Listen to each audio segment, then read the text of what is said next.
여러분 안녕하세요. 유정호입니다. 지금부터 국제통상의 개념과 범위에 대해서 또 국제통상은 무엇을 다루는 학문인가에 대해서 설명을 하는 시간을 갖도록 하겠습니다. 국제통상이란 국가 간 자유로운 경제 활동이 이루어지게 한다라는 것을 의미하는데, 통상이 한자로 하면 국가 간 상거래가 막힘없이 통하게 한다라는 의미입니다.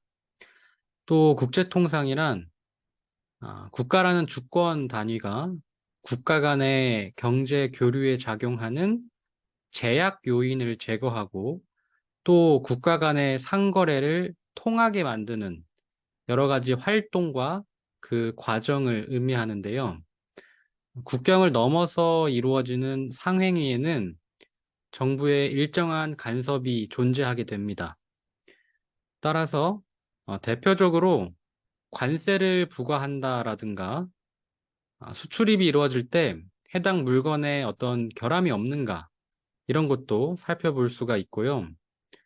최근에 방사능에 노출될 위험이 있는 수산물이 국내에 수입되었을 때 방사능 수치가 높은지 아닌지 검토를 해봐야 하는데, 이런 검역과 관련된 문제들도 무역의 장벽이 될 수 있기 때문에 매우 중요한 협상의 대상이 되기도 하는데, 위생 검역과 관련해서 국내 산업에 피해를 줄 수 있는 것들이 포함되지 않았나, 협상을 통해서 어떤 절차를 마련할 것인가, 이런 내용들도 국제통상의 범위에 해당이 됩니다. 결국 국제통상은 경제 주체의 합리적 의사결정에 따른 국가 간 상거래에 대한 제약 요인을 완화해 가는 과정과 활동을 일컫는 말입니다. 대표적으로 이러한 제약 요인을 나가기 위해서 국가 간 협의를 할 수 있는 WTO라는 기구도 만들어졌고, 또 양국 간 또는 두 개 이상의 국가가 이러한 제약 요인을 없애나가는 활동인 FTA도 체결해 나가는 것이 국제 통상의 역할이라고 볼 수 있는데요.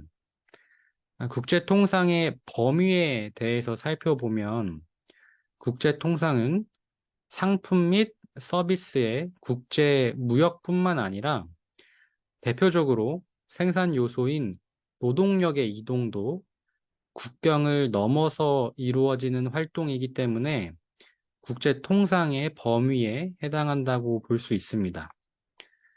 사실 국제 통상은 국제 경제와 관련된 모든 경제 활동을 대상으로 하고 있어서 국제 통상에 대한 이해가 높다면 국제 경제 전반에 대해서 잘 파악할 수가 있습니다.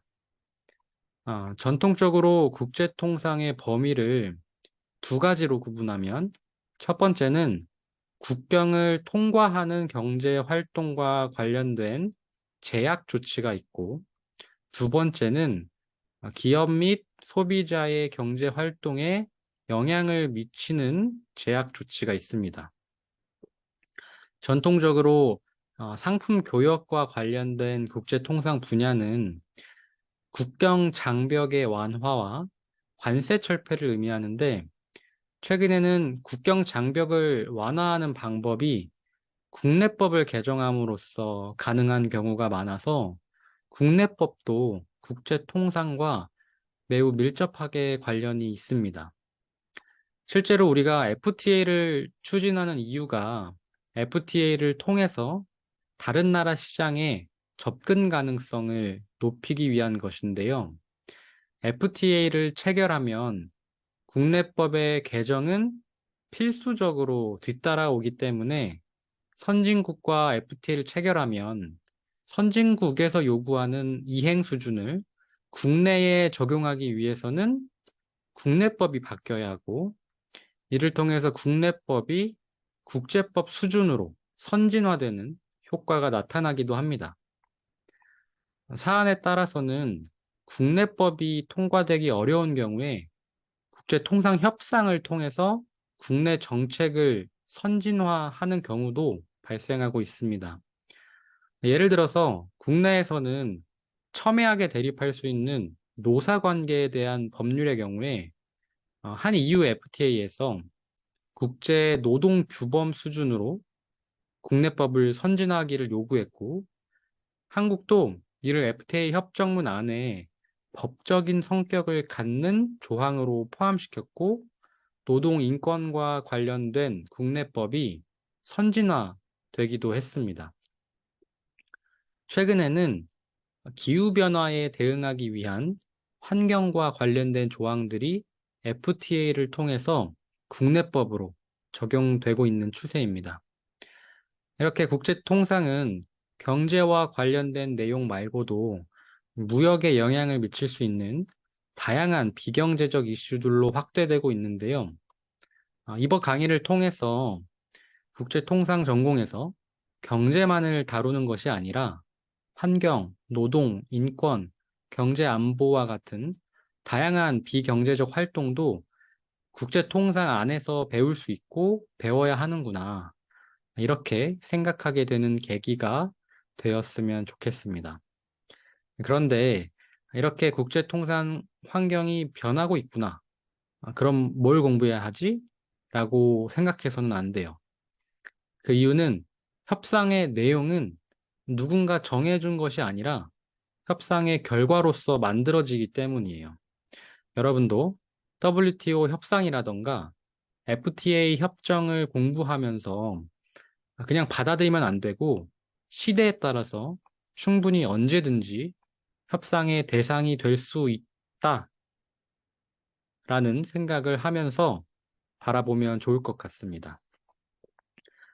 저는 유엔에서 근무하면서 아시아 태평양 무역 협정이라는 협상에 실제로 참여하면서 협상을 지켜보기도 했는데요. 실제 협상이 이루어질 때는 어떤 분야를 협상할지, 협상의 범위를 어떻게 정해야 할지, 이런 내용부터 협상이 이루어지게 돼요. 그런데 실제 협상의 범위를 협상하는 것도 매우 어려운 일이거든요.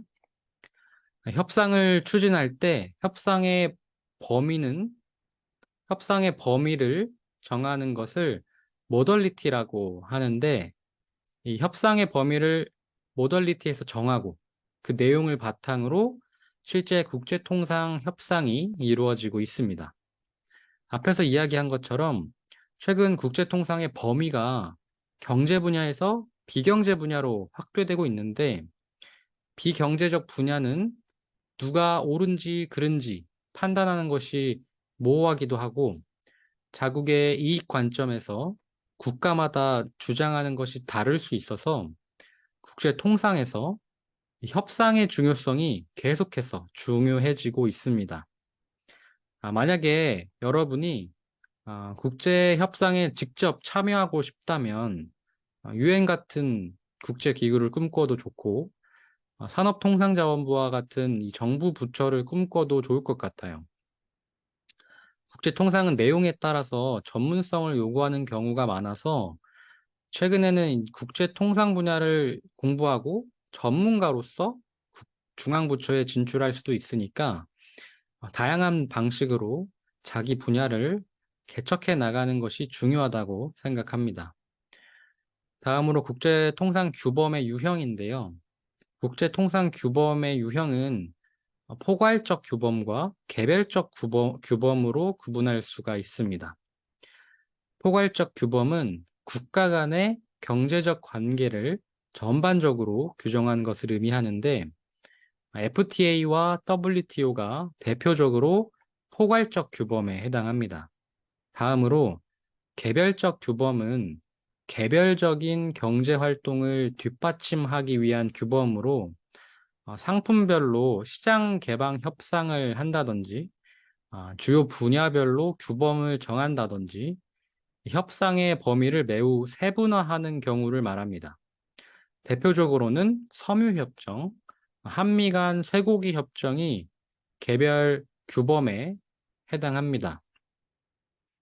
추가적으로 시장 개방 규범과 규율 제정 규범으로도 국제 통상 규범을 구분할 수 있는데, 시장 개방 규범은 전반적인 시장 개방과 관련된 것으로 가장 기본적인 규범의 형태이고, 예를 들어서 관세 철폐 규범이 시장 개방 규범의 종류가 될 수 있습니다.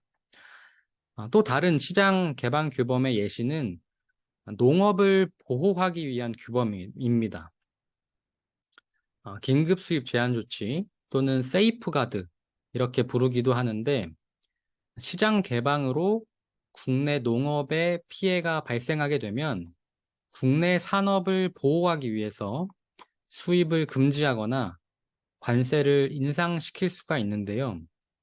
시장 개방을 통해서 발생할 수 있는 이 문제점을 보완하기 위해서 만들어진 규범도 시장 개방 규범의 범위에 해당됩니다. 다음으로 국제통상규범은 규율 제정 규범이 있습니다.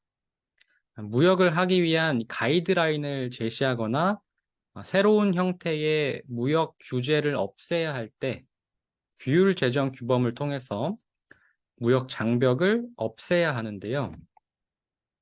예를 들어서 한미 FTA를 체결한 뒤에 FTA의 효과가 규제 때문에 제대로 나타나지 않는다고 판단되면 추가적인 협상을 통해서 무역 규제를 없애야 하고, 실제로 트럼프 대통령이 취임한 2018년에 한미 FTA 재협상을 통해서 규율 제정 규범이 도입되었고 무역 장벽이 낮아지는 효과가 있었습니다.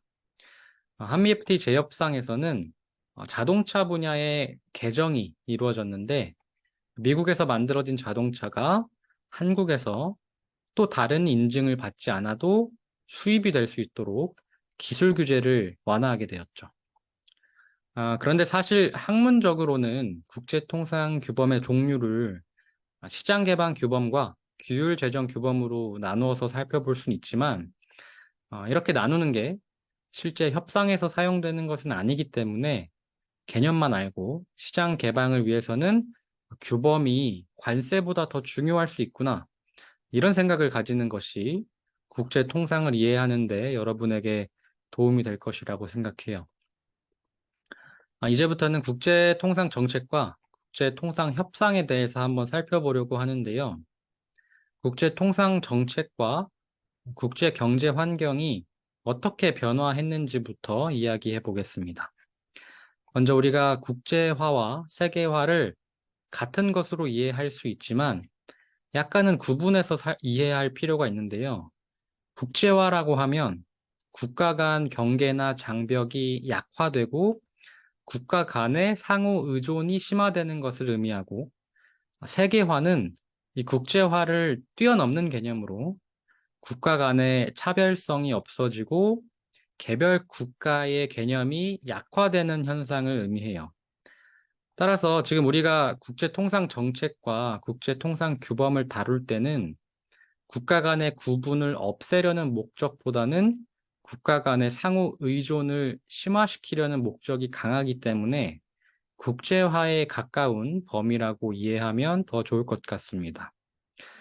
과거에 우리가 지구촌이라고 부르던 것은 국경 없는 하나의 시장으로 발전한다는 개념으로 세계화라고 이해할 수 있는데, 실제 현장에서는 초국적 시장이지만 세분화할 수 있다고 이해하고 있어요.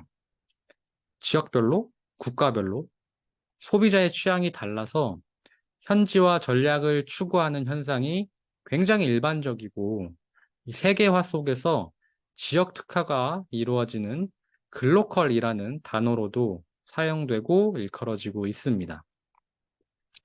이를 어려운 말로 하면 보편성의 강화와 주체성의 확보의 대립, 이렇게 부를 수도 있는데, 국제통상규범은 결국 양국의 규범을 같거나 유사하게 만들어서 서로 추가적인 비용이 들지 않게 하자는 것이거든요. 다시 말하면 국제통상규범은 보편성을 추구하는 것이죠.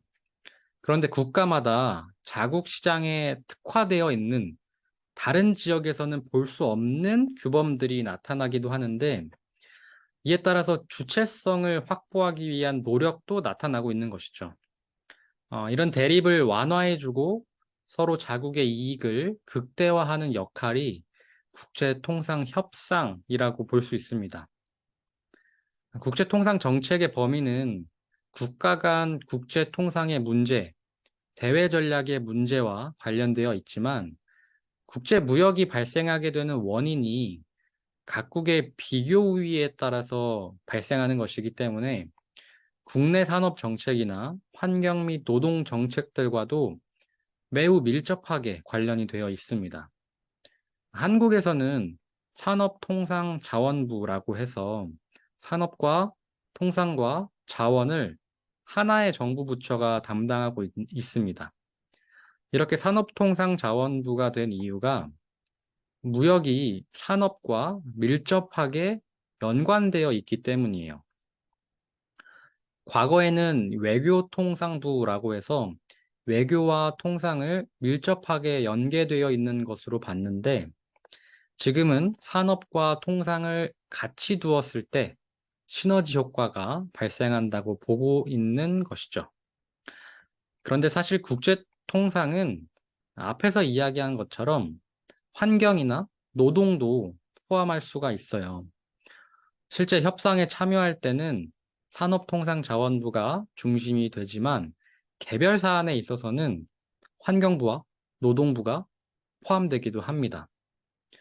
한 뉴질랜드 FTA에서는 한국 학생들이 뉴질랜드에서 교육을 받을 수 있도록 하는 내용도 포함되었는데 이때는 교육부가 협상에 참여하기도 하는 것이죠.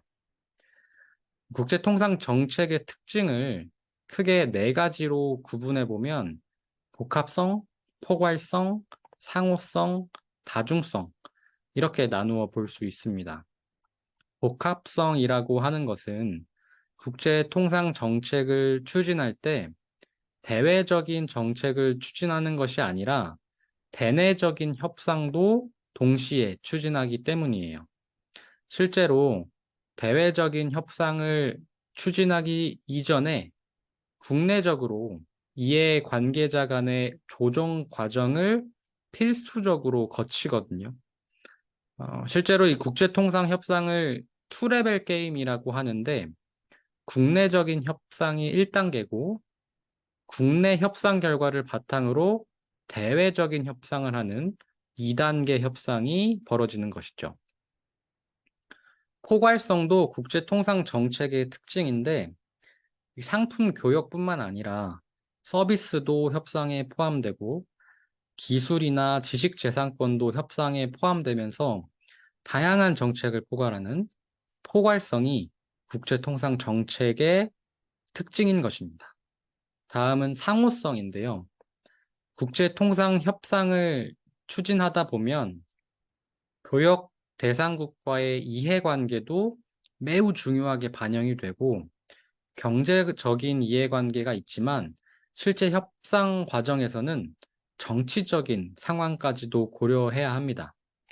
이렇게 협상의 과정에서 협상의 상대를 이해해야 하는 것이 국제통상 정책의 특징이죠. 마지막은 다중성인데요. 국제통상 정책은 1대1로 협상을 체결하는 경우는 거의 없고 협상의 대상이나 참여자가 매우 많은 특징이 있습니다.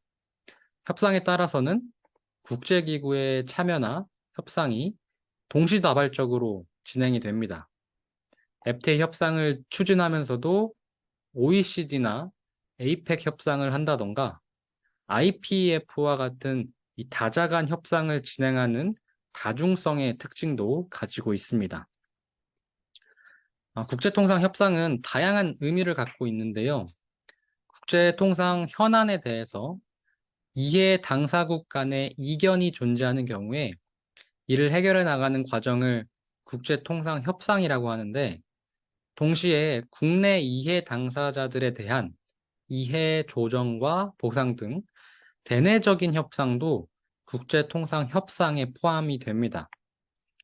국제통상 협상은 과거에 비해서 점점 더 복잡하고 포괄적으로 변화하는 양상입니다.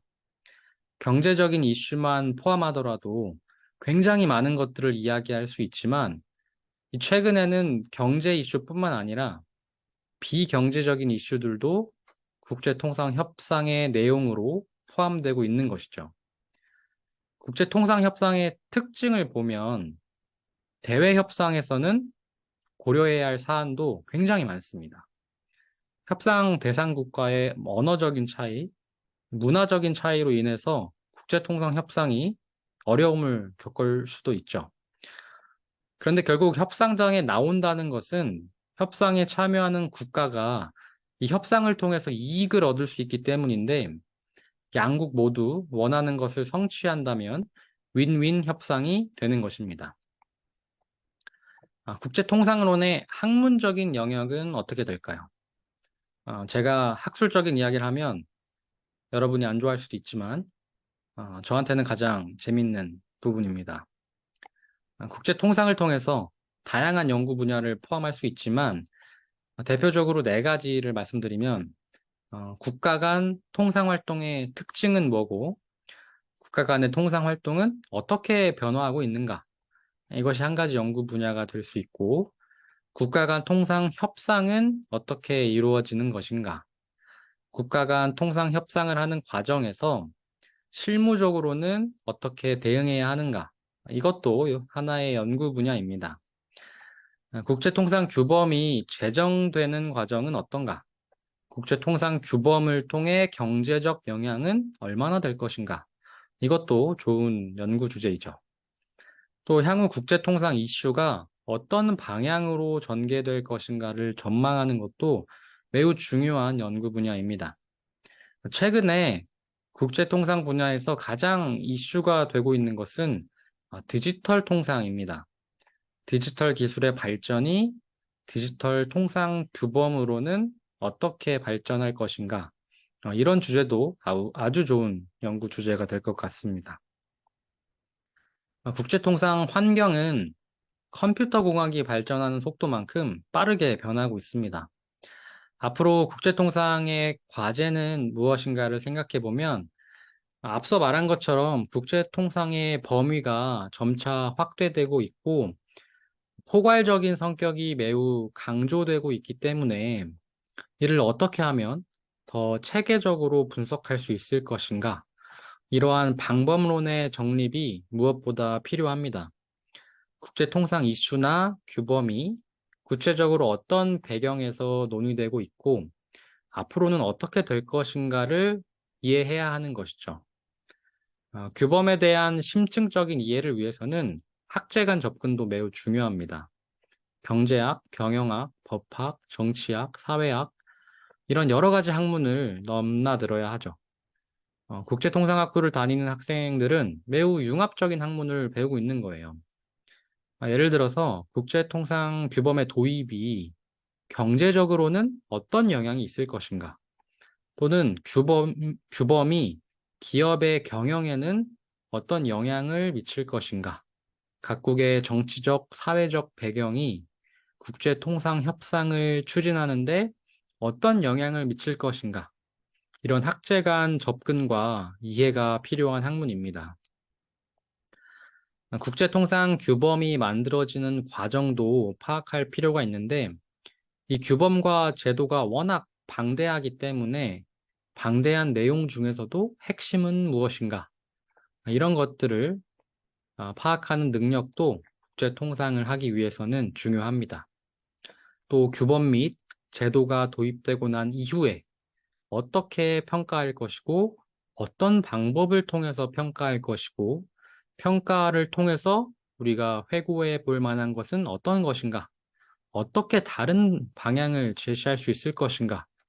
이런 과제도 국제통상에서 다루어져야 합니다.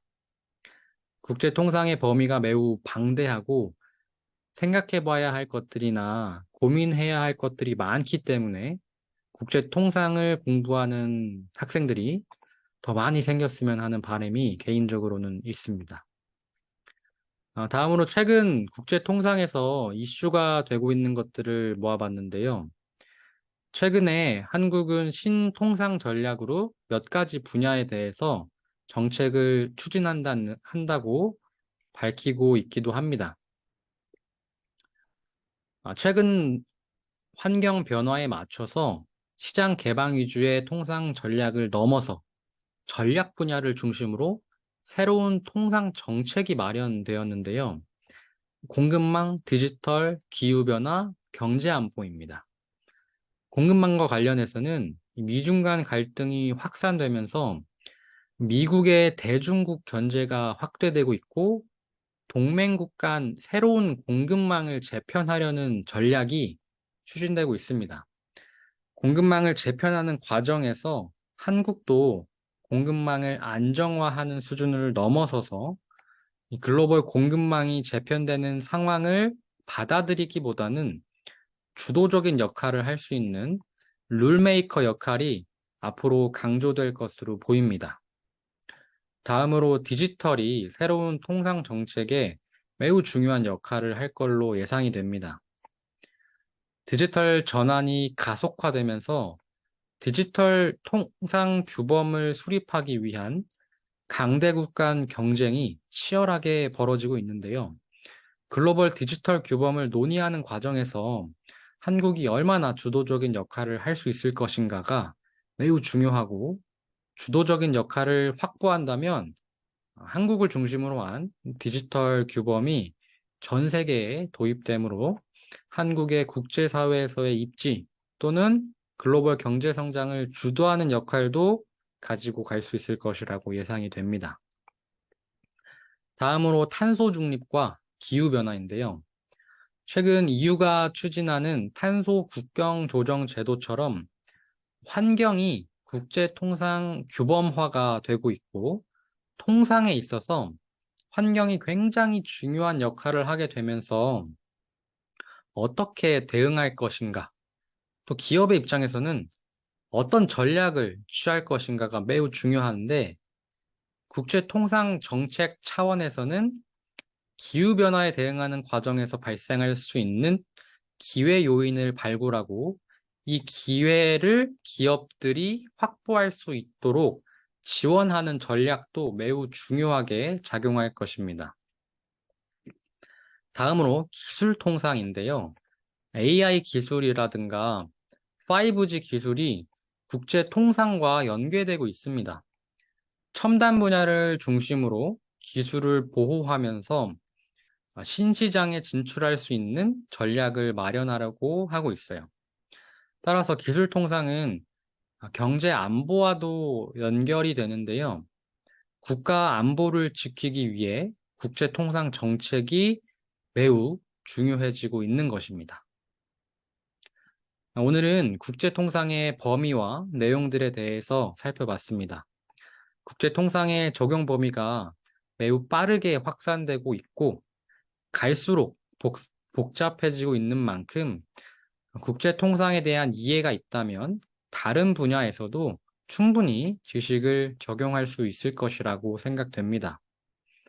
앞으로 확대되고 있는 이 국제 통상의 넓은 범위에서 여러분들도 활약할 수 있는 날들이 곧 오지 않을까 싶습니다.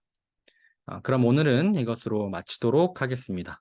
수업 듣느라 고생했습니다.